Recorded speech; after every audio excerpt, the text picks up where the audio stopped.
পরিচয় আছে, সবই আছে। সবকিছুর পরে আমি একটি স্লোগান এখানে লিখেছি। এই স্লোগানটিকে আমি এই ব্যানারটি কিন্তু আমার নির্দেশে বানানো হয়েছে। ব্যক্তির চেয়ে দল বড়, দলের চেয়ে দেশ, সবার আগে বাংলাদেশ। আমি ভাগ্যবান, এই বাংলাদেশের বিনির্মাণে আমি যুদ্ধ করেছি, এই পতাকা এই মাটির জন্য আমি যুদ্ধ করেছি। সুতরাং এই বাংলাদেশের এই মাটির এই পতাকার অপমান হবে এমন কোন কাজ আমার দ্বারা হবে না। এটা আমি করতে পারবো না, কারণ আমি শহীদ জিয়াকে আমি ওয়াদা দিয়েছি।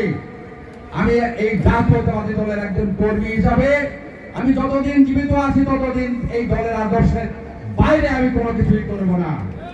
আমি যখন কোনো সিদ্ধান্ত নিতে যাই, সেই সিদ্ধান্ত যদি দলের বাইরে যায়, দেশের মানুষের বাইরে যায়, সবার উপরে জিয়াউর রহমানের আদর্শের বাইরে যায়, সেই সিদ্ধান্ত আমার পক্ষে মানুষ হিসাবে নেওয়া সম্ভব নয়। তাই আমি শহীদ জিয়ার একজন সৈনিক হিসাবে আজকে আমি বলতে চাই, আমি কাজ করেছি, আমি কাজ করব। আমি আমার নেত্রী 3 নির্বাচিত প্রধানমন্ত্রী খালেদা জিয়া, তার নির্দেশে আমি কাজ করেছি, তার অনুমোদনে আমি বিজিএমের নির্বাচন করেছি, আমি বিজিএমের সভাপতি হয়েছি। তার সাথে আমি রাষ্ট্রীয় সফরে ইন্দোনেশিয়া এবং ব্রুনাই গিয়েছি। আমি এফবিসিসিআর সভাপতি ছিলাম, সেই বিজিএমের সভাপতি ছিলাম, এফবিসিসিআর পরিচালক ছিলাম। আমি তার রাষ্ট্রীয় সফরে খালেদা জিয়ার সাথে ব্রুনাই এবং ইন্দোনেশিয়া আমি গিয়েছি।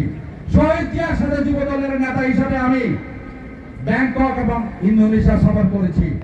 আমি যুব দলের নেতা হিসাবে আমি কমনওয়েলথের যুব সম্মেলনে গিয়েছি। আমার সাথে সদস্য ছিল বাবু বয়সচন্দ্র রায়, বরকতুল্লাহ বুলু, আব্দুল্লাহ চৌধুরী, রোকন। আমি ছিলাম সেই টিমের দলনেতা। আমি তাই এই দলের কাছ থেকে যেটুকু সম্মান পাওয়ার তার সবটুকু আমি পেয়েছি। আমি তার থেকে আমার এই দল থেকে আর অনেক বেশি চাওয়ার কিছু নাই। আর সবশেষে আজকে আমি যেতে পেলাম আপনাদের এই অফুরন্ত ভালোবাসা, আপনাদের এই চোখের পানি আমাকে অনেক দূর এগিয়ে যেতে সাহায্য করবে। প্রিয় নেতৃবৃন্দ, ভাই বোনেরা, আপনারা আমাকে ভুল বুঝবেন না। আমি আপনাদের শাসন করি, বাবাই তো সন্তানদের শাসন করবে।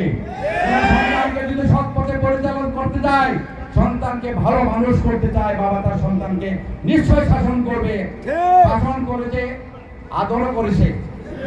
শাসন করা তারই সাথে সোহাগ করেছে। তো আমি আপনাদের ভালোবাসায়, আদরে, সবকিছুতে আপনাদের আমি কি বুকে আগলে রেখে চেয়েছি। প্রিয় নেতৃবৃন্দ, আমি কতটুকু পেরেছি, কতটুকু পারি নাই, সেটার দায়িত্ব আপনাদের।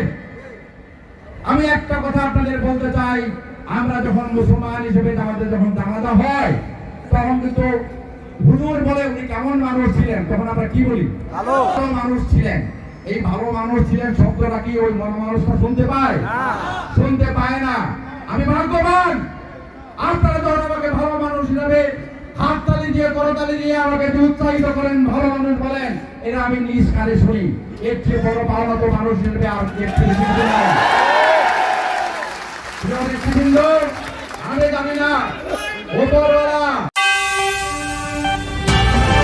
FTV, welcome to my channel.